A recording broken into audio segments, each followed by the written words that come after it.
Hello traders, my weekend video. So basically I'm going to start on this view here to see what we've been doing with the ESs here. Okay, and basically we've got this uh, all-time high trend that we've put in here. And we're just basing right here at the top of this, potentially breaking out, of course. And if we broke out, you're looking at basically from 3,600 to the 3,700, another little over 100-point gain from here if we were to break out to the upside of this all-time high accelerated move. And some things I saw Friday, they brought it down to the wire Friday. And basically, when they brought it down here, there was a reason for that. That was this coming Friday's trend low. So they basically brought this down to the mark, basically within pennies of holding the primary uptrend in the ESs, in my opinion, and then got a major short squeeze into the close with a little bit positive talk about the budget talks that came out, hit the wire, and caused a major short squeeze. But basically, like I said in the chat room, I think all they were doing was subduing all that individual stock flow call uh, option premium that they were buying Thursday night. They were buying hordes of call flow to go into monthly OPEX. And basically, what they did, they destroyed all that call flow that came in, and they kept it subdued all the way into the last half an hour of trading. And boom, ripped it off, ripped your head off, even after hours on the ESs. After they destroyed the call premium for Friday's expiration. That's pretty much what I see happening. What happened there? Big money was manipulating price to take money away from stupid money. Whenever you see a bunch of flow coming into monthly expiration in individual stocks, you have to a red flag's got to go off in your brain, in my opinion. But basically, what I'm looking at right here, if we get up here to 37.25 area by December 30th, that will still maintain this primary uptrend we've got into the markets. So looking out in time now, we want to see a closing price above 37.25 to maintain the current trend we're in my opinion, for the ESs. And it looks like we're still early in this uptrend, so definitely something to keep in mind here. I do want to point out, even though my ETF flow, I gotta get this zoomed out now. Can't get it to zoom out, can I? Just 5 minutes here. That's the problem with tech. See how that thing just end of day. You could have made 600% on some of these lotto um, spy calls into the closing day, closing print. It's unreal what they did, the manipulation into the close to destroy those option holders. But yeah, basically all the way down to the support area, rocketed up. So that's basically a very bullish sign for the markets going forward here. So, but 37.25 we have to hold to maintain trend for the end of the year on that. Another takeaway for Friday, it was OPEX. You have to be careful here. The put to call ratio. What I want to point out here, the put to call ratio on the S&Ps, 1.68. So you almost had a 70% increase above call volume on put volume, 70% increase on that. And we've been seeing for several days, a few weeks now, a lot of redemptions in the SPY. On my other website normally updates, but they didn't update it this weekend, and so we're getting a lot of redemptions out of SPY. They're getting a little taking some profits off the table here at these high valuations, in my opinion. And so you got to be careful. If we break out, of course, we're going to get a nice short squeeze, but investors are getting nervous here into the end of the year, at least in the S&Ps. Okay. Some other things I'm looking at here to maintain trend. Basically, we broke into this lower trading range on the NQs last week, and we maintained down in this lower trading range. So just to say, in this tight trading range, we're looking at end of year 13,200, 450 point increase on price to maintain where it's currently, the range it's currently trading at. So just keep that in mind going forward. As far as the bullish scenario, a 450% increase to maintain the current trend.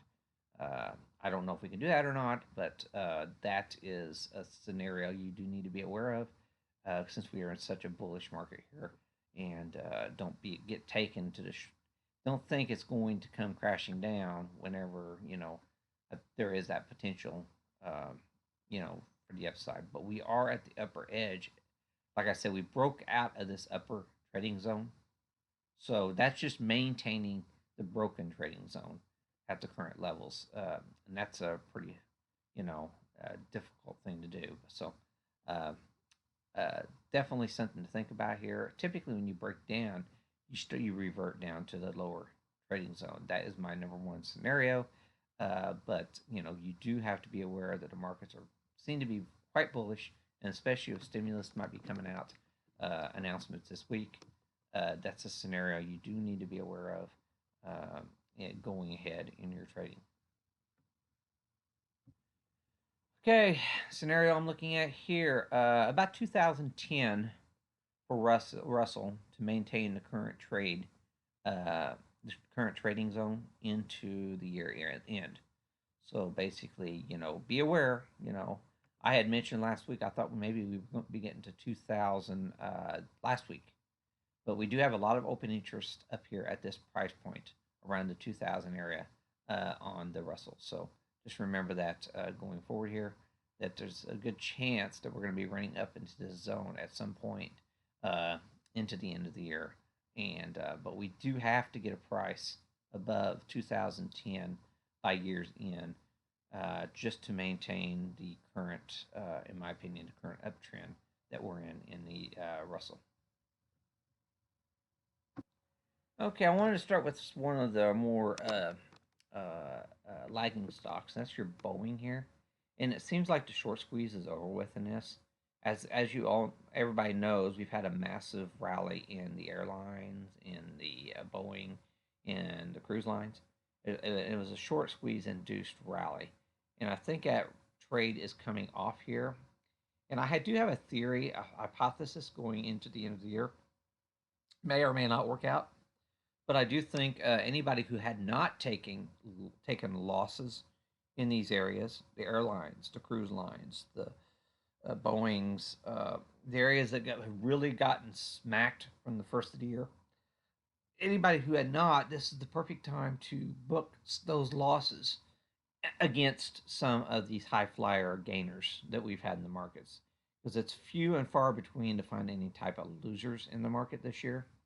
And so that's why I'm thinking going into the end of the year, we're probably going to see relative weakness in this, the COVID impacted stocks, as like I said, anybody and everybody who still has losses on the books, that is the area, one of the few areas that they can look to liquidate, take those losses and run them against big gains that they've had in some of the other areas in the market. So this is something to keep in mind going forward into at least into the year in here, that you're probably going to see a relative underperformance in the COVID impacted stocks if that thesis plays out. Well, nobody can go into next week and not discuss Tesla. It's entering the S&Ps next week. So basically, some things that I'm looking at here. I think there's a lot of resistance here around the 740 area, 740, 750 area. I think that's where 740, 765 area. That's right. Okay, 740, 765 area. I think that's going to be, some major resistance.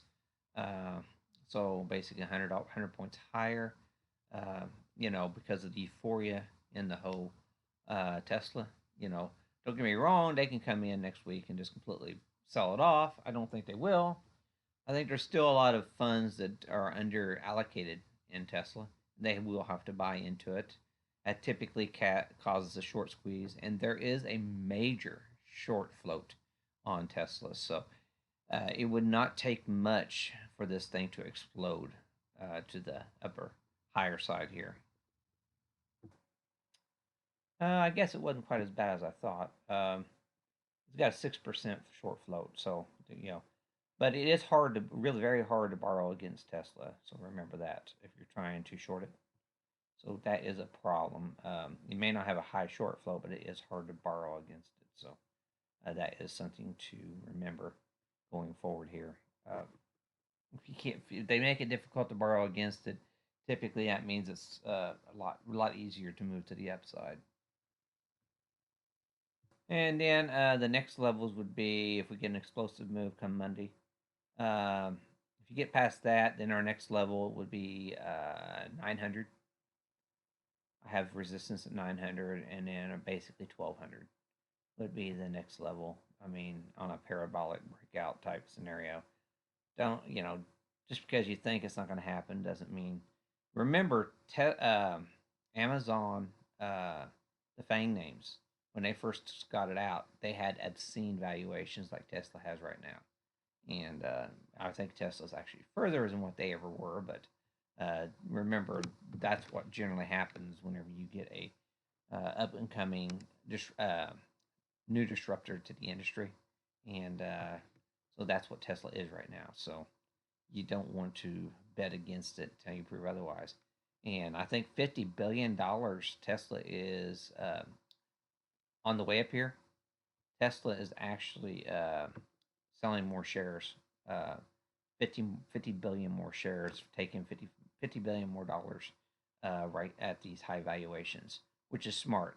If it was me, like I told the guys in the room, I'd be selling shares into this rally every week, uh, and until we and building up the balance sheet. And the smart money builds the balance sheet when the stock is running out of control, and then when the market stock comes in, then they buy their shares back. They don't wait until the shares get obscene valuations and then continue to buy their shares back. That's stupid. Apple's in that scenario where they keep buying their shares back, even though they have a very expensive price in multiples at this level. So, for years, 13 times was the norm for Apple, and now we're getting obscenely high valuations on Apple. So keep that in mind going forward here. As you can see, we have a potential reversal formation here on Apple at this price point. So be aware of that. Be careful. It's a 1.618. We're finding resistance here on Apple and for a potential rollback down. So that is definitely something to be concerned about. I do think we do have more bullish sentiment going into the IBB this week with all of the vaccine news. So just keep this one on watch. I'm thinking we are going to get higher prices on this. I use the IBI and the XBI.